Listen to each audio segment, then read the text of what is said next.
শুরু করছি আমাদের শীতের যাত্রা ট্রেনে করে। গন্তব্য সেই উঁচু পাহাড়ের শহর গ্যাংটক। সমুদ্রপৃষ্ঠ থেকে ৫,৪১০ ফুট উঁচুতে অবস্থিত এই শহরটি শীতের আবহাওয়ার জন্য এক রূপকথার রাজ্য। চলুন আমাদের সঙ্গে এই রোমাঞ্চকর যাত্রায়।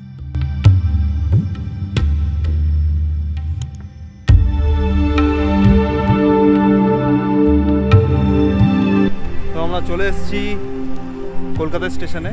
আমাদের ট্রেন হচ্ছে ৩টের সময়, শিলচর স্পেশাল ফেয়ার ট্রেন। তো চলো ভেতরে স্টেশনে দেখা যায়। এই দীর্ঘ যাত্রায় আমরা পার করব ১২৯টি ইন্টারমিডিয়েট স্টেশন এবং 10টি জংশন স্টেশন। প্রতিটি স্টেশনের মধ্যে লুকিয়ে রয়েছে নতুন অভিজ্ঞতা। স্টেশনে প্রবেশ করতে চোখে পড়ল বোর্ডে বড় বড় করে লেখা 05640 Kolkata Silchar fair special train. এই ট্রেনের নামটা যেন আমাদের যাত্রার শুরুতেই এক নতুন উদ্যম এনে দিল।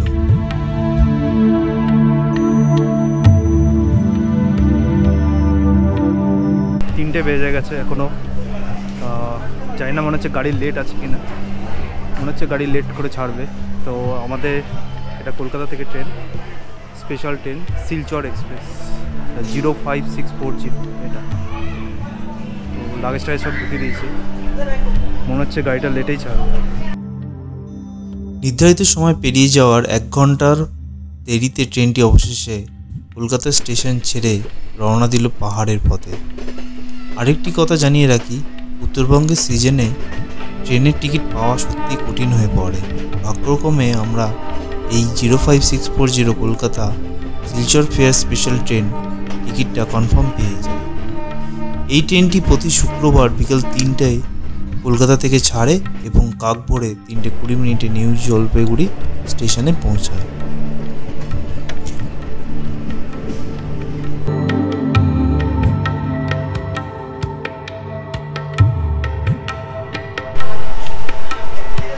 যাত্রাপথে আমাদের ফার্স্ট স্টেশন পড়লো নৈহাটি। এখানে কতক্ষণ হল্ট করে দেখি। নির্ধারিত সময় থেকে 1 ঘন্টা 30 মিনিটে দেরিতে যখন ট্রেনটি আজিমগঞ্জ স্টেশনে পৌঁছালো, সেই সময় আমরা দুজনে রাতের খাবার খেতে বসলাম। মেনুতে ছিল বাড়ি থেকে বানানো ফ্রাইড রাইস, চিকেন কষা আর স্যালাড। খাওয়া দাওয়া শেষে একটু বিশ্রাম করে নিলাম।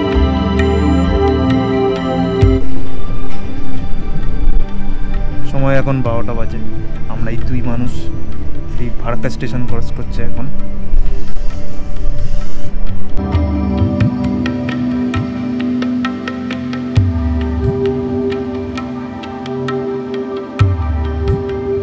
ফারাক্কা ড্যাম দেখার চেষ্টা করলাম, কিন্তু খুব একটা সফল হলাম না, কারণ রাতের অন্ধকারে সব কিছু বেশ ঘোলাটে ছিল। অবশেষে একটু ঘুম দিয়ে নিলাম। যখন ঘুম ভাঙল তখন সকাল প্রায় 5টা বাজে। আমাদের ট্রেন পৌঁছে গেছে নিউ জলপাইগুড়ি স্টেশনে। এরপর 1 কাপ চায়ে চুমুক দিয়ে লোকাল ট্যাক্সি নিয়ে শুরু করলাম গ্যাংটকের পথে আমাদের পরবর্তী যাত্রা। লোকাল ট্যাক্সি নিয়ে নিয়েছি, এই ট্যাক্সিতে করে আমরা যাব গ্যাংটকের উদ্দেশ্যে। ভোরের আলো ফুটতেই গাড়ি থেকে চোখে পড়ল পাহাড়ের সারি। অনেক দিন পর কলকাতার কোলাহল থেকে বেরিয়ে যখন পাহাড়ের দৃশ্য দেখলাম, মনের ভেতর অদ্ভুত এক আনন্দ আর শান্তি অনুভব করলাম।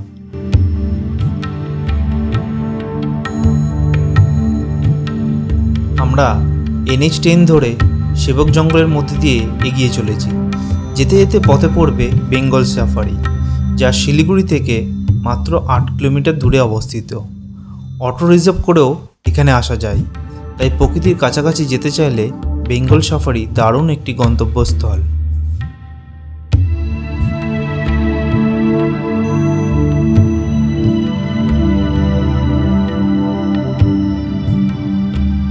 ড্রাইভার দাদা জানালেন যে আমরা কাঞ্চনজঙ্ঘা পিছনে ফেলে চলে এসেছি। কথাটা শুনে মনটা একটু হতাশ হলো, কিন্তু এই যাত্রাপথে এমন এক আশ্চর্য অভিজ্ঞতা আছে যা তোমাদের সঙ্গে শেয়ার করতে চাই। ভিডিওটা স্কিপ করলে সেটা জানতে পারবে না, তাই আমাদের এই যাত্রার প্রতিটি মুহূর্তের সঙ্গে জুড়ে থেকো। আর একটা কথা শেয়ার করে রাখি, আমরা যেহেতু শেয়ার ট্যাক্সি করে গ্যাংটক যাচ্ছি, তাই আমাদের ভাড়া পড়েছিল মাথাপিছু 600 টাকা। সাধারণত ভাড়া থাকে মাথাপিছু 500 টাকা, কিন্তু আমরা গাড়ির সামনে দুটো সিট নিয়েছিলাম বলে আমাদের 100 টাকা বেশি, অর্থাৎ মাথাপিছু 600 টাকা দিতে হয়েছে।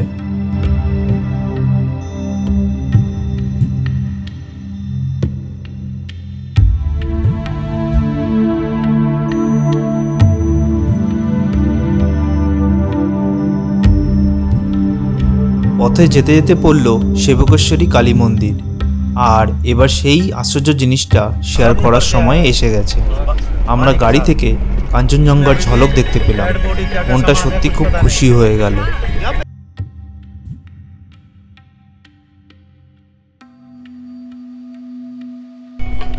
ওই দেখো কাঞ্চনজঙ্ঘা, ওই যে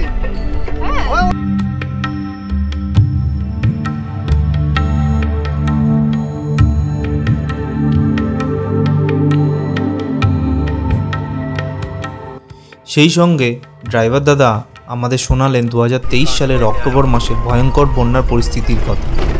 পাহাড়ের সৌন্দর্যের মাঝে এত বড় বিপর্যয়ের গল্প শুনে মনের মধ্যে মিশ্র অনুভূতি জেগে উঠল।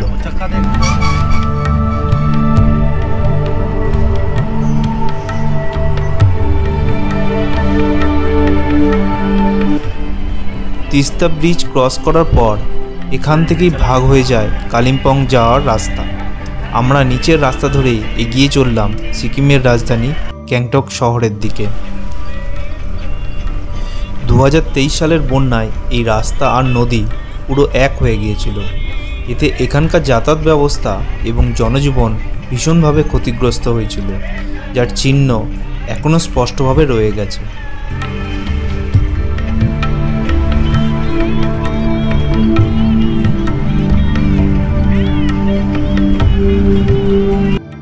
মনটা ভারাক্রান্ত হলেও এত সুন্দর সবুজে মোড়া পাহাড়ি রাস্তা আর শীতের মিষ্টি রোদে আপনি চাইলেও মন খারাপ করে থাকতে পারবেন না।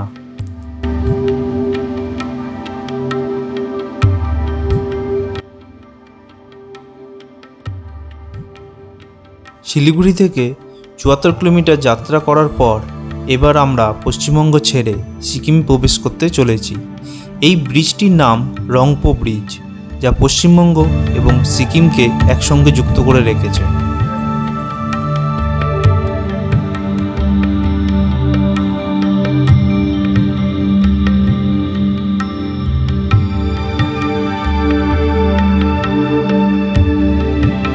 সিকিমে প্রবেশ করার পর 1 ঘন্টা 30 মিনিটের যাত্রা শেষে আমরা পৌঁছালাম গ্যাংটক শহরে। শিলিগুড়ি থেকে যারা শেয়ার ট্যাক্সি করে আসবে তাদের নামানো হবে গ্যাংটক দেওয়ারালি ট্যাক্সি স্ট্যান্ডে।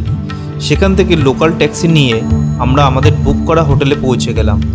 ট্যাক্সি স্ট্যান্ড থেকে হোটেলের দূরত্ব ছিল 2.6 কিলোমিটার, আর আমাদের ট্যাক্সি ভাড়া পড়েছিল মাথাপিছু 50 টাকা।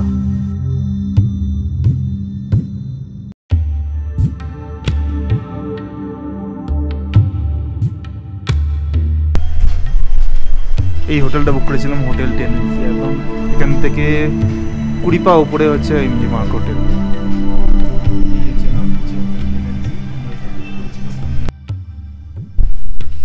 তো আমরা এখন হোটেলের রুমে কাছে চলে এসেছি। আমাদের রুম নাম্বার হচ্ছে 302, এই হচ্ছে রুম। আমি রুমের ভিউটা দেখাচ্ছি, দেখো।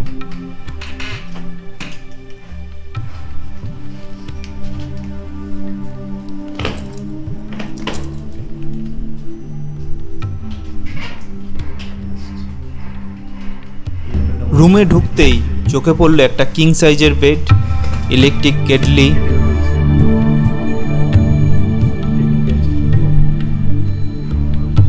টিভি, ওয়ার্ডরোব, বড় একটা আয়না এবং এক্সট্রা কম্বল ও বালিশ। রুমটা ছিল বেশ বড়।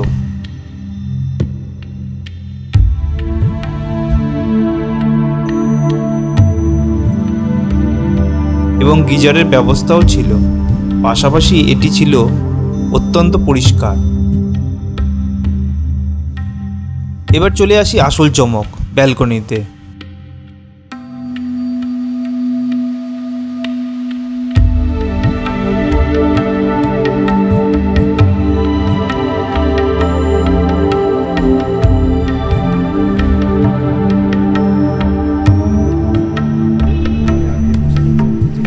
বসে নেই, গালে হাত দিয়ে দেখছি।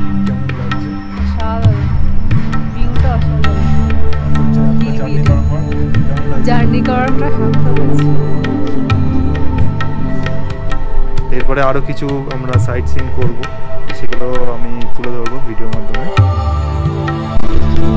তো আমরা এখন হোটেলের ছাদে এসেছি, এসে পাহাড়ের ভিউ দেখছি আমাদের জন্য। কই ঠিক আছে, অনেক কিছু কেমন লাগছে তোমার দেখতে?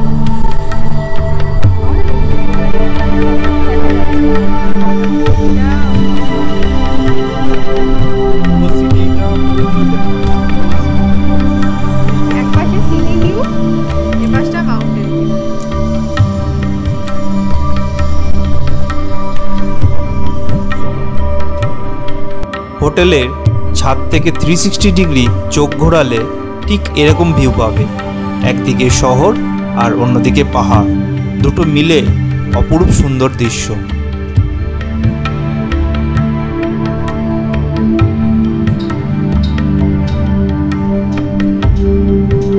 ফ্রেশ হয়ে তারপর বেরিয়ে পড়লাম এমজি মর্গের দিকে, যা ছিল আমাদের হোটেল থেকে হাঁটা পথে।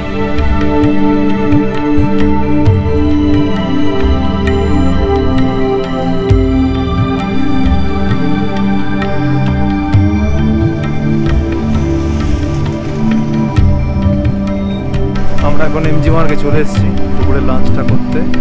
আর আজকের এই চরম ওয়েদারটা দেখুন, এত ভিউটা এত সুন্দর লাগছে, আর এখানে খুব সুন্দর ডেকোরেট।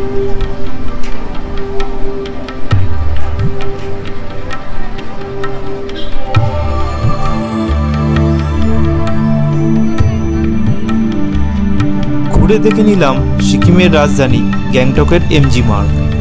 গ্যাংটকে আসা সমস্ত পর্যটকদের জন্য সম্ভবত প্রধান আকর্ষণই হলো এমজি মার্গ।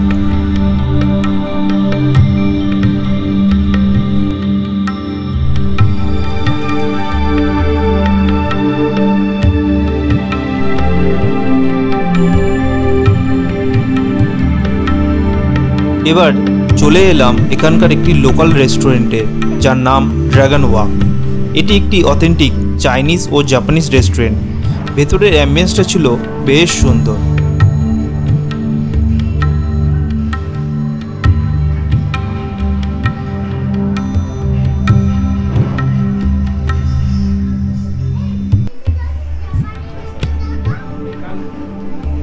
রেস্টুরেন্টের ব্যালকনি থেকে এমজি মার্গের ভিউটা ঠিক এরকমই ছিল।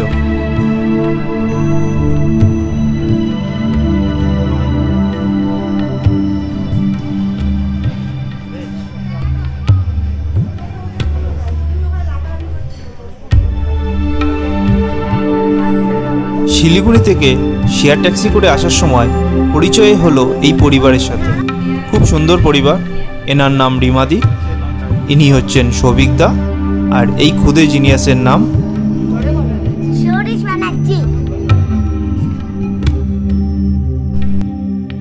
লাঞ্চ সেরে চললাম রোপওয়ে চড়ার পথে। আর একটা জিনিস শেয়ার করে রাখি, রেস্টুরেন্টের অ্যাম্বিয়েন্স যতটা সুন্দর ছিল, খাবারের কোয়ালিটি ততটা ভালো ছিল না। এমজি মার্গ থেকে 10 মিনিট হাঁটা পথে চলে এলাম গ্যাংটক রোপওয়ে পয়েন্টে। রোপওয়ে থেকে ভিউটা ছিল ঠিক এমনই। সূর্যাস্তের প্রাক্কালে রোপওয়ে থেকে গ্যাংটক শহরের এই সৌন্দর্যটা ভাষায় বর্ণনা করা সত্যিই খুব কঠিন।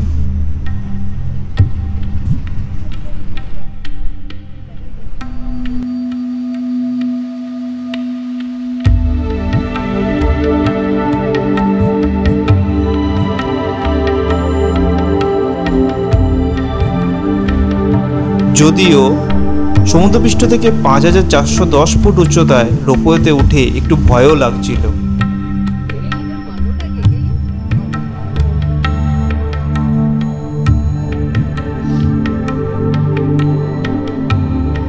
রোপওয়ে থেকে নেমে একটি লোকাল ডিশ ট্রাই করছিলাম, যার নাম ছিল আলু মিমি। এটি ছিল সিদ্ধ আলু, সিদ্ধ ডিম এবং এদের বানানো লোকাল সস দিয়ে তৈরি একটি অসাধারণ ডিশ।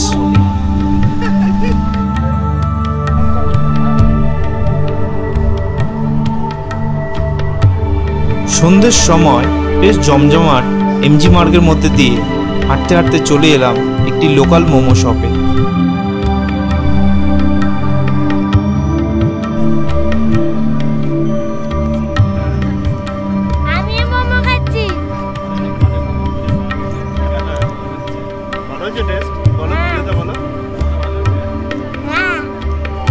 আমাদের গ্যাংটক ভ্রমণের আজকের পর্বে এতটুকুই। ভিডিওটি কেমন লাগলো কমেন্ট করে জানিও। ভালো লাগলে অবশ্যই লাইক এবং শেয়ার করো।